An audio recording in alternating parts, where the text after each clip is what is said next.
Hi, everybody, and thank you for joining me again.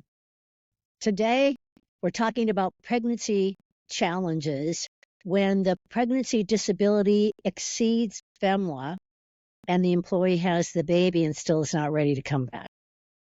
So let's talk about Ellen. Ellen's been working for the company for 5 years. She found out she was pregnant recently and wanted to follow all the steps to make sure she was complying with the requirements for the company to protect her leave. But due to the complications with her pregnancy, she was placed on family medical leave pretty early in the pregnancy. As a result, she exhausted all of her FMLA. She then delivered her baby 2 weeks after FMLA had expired. Unfortunately, after she delivered her baby, she continued to have significant medical issues. So the question that we got is, what can HR do in this situation to help Helen? How much more time can Ellen have off of work? How do you handle this issue in compliance with federal and state regulations? And more importantly, how do you deal with the situation while ensuring a human approach toward Ellen? Because this company did not want to cut off her healthcare benefits because she's pregnant and experiencing health concerns. But she's way past the protected leave that would protect her benefits, and she's into ADA now, and they don't know if they can accommodate her. So what is the approach? Let's take one thing at a time. How much more time can Ellen have off work? Well, we're talking about state and federal leave, so let's just start at the federal level first. And we can go ahead and bring up the Venn diagram. So how much time can Ellen have off work? Well, family medical leave is 12 weeks. And when that's exhausted, family medical leave for pregnancy-related serious health condition will have ended, which means her health care benefits are no longer protected by that federal benefit. Now, what about state regulation? Well, you may have a state pregnancy disability leave, or you may have additional FMLA time off for pregnancy-related issues. It's important you check your state regulations. So check your states. At the federal level, we know that FMLA can be 12 weeks. But once you've exhausted FMLA, irregardless of whether the issue is related to pregnancy or not, you are now dealing with the federal ADA and the federal pregnancy disability regulation. And the federal pregnancy disability regulation, the ADA, Pregnancy Workers Fairness Act, says you no longer have to perform all the essential functions of the job with your disability related to your pregnancy. And if you can't perform them all, we'll provide you leave if it's not an undue hardship.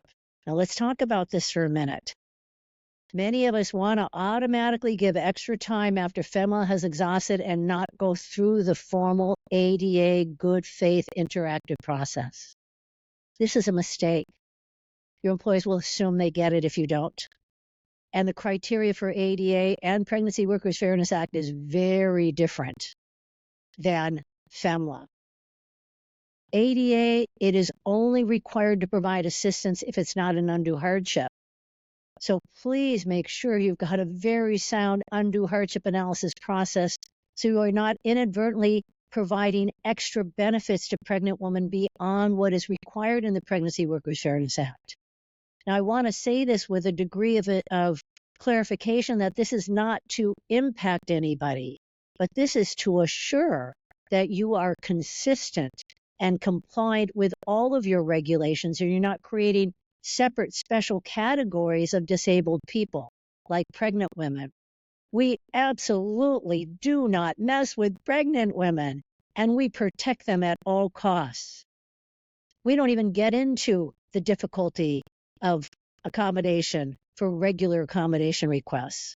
But this is a leave request for regular accommodation requests that are clearly related to pregnancy, like extra time to take breaks and resting on a stool, for example, if you stand all the time.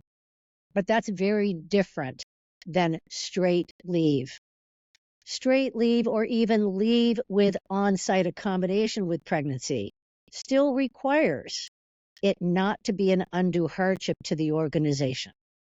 So if you've gone through the process of FMLA and determine it's not an undue hardship to provide them additional leave, then that's what you should be doing under both the Pregnancy Workers Fairness Act and the ADA. But then the next question is, well, how long will that last?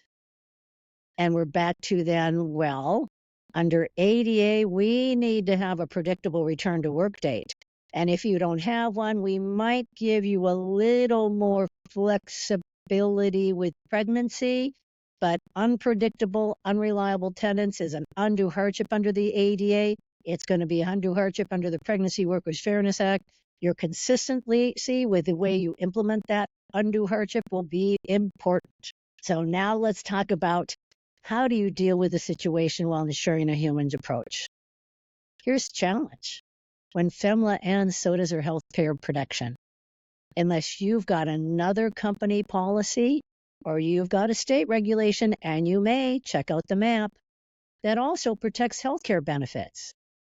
But ADA and Pregnancy Workers Fairness Act do not.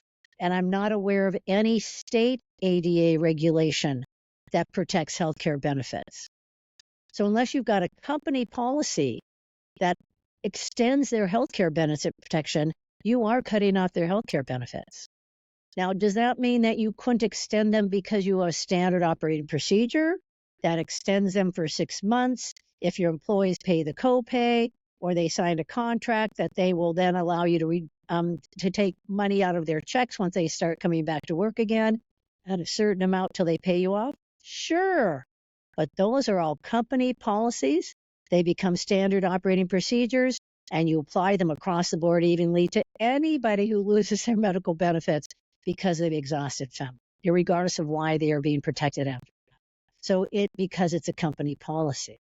So these become very significant challenges. We've got our in the trenches integrated leave and accommodation management training to help you understand how you want to develop an integrated medical leave and accommodation management system in your organization, because these are going to be the standard operating procedures that are company specific. They are not regulated by Pregnancy Disability Leave or FMLA, Family Medical Leave Act, or ADA or Pregnancy Workers Fairness Act. They just aren't. Beyond the amount of time you get, once that's over, your health care benefits are cut off, and ADA does not comply with that. So you don't have to provide them under ADA or Pregnancy Workers Fairness Act. So then why would they keep getting them?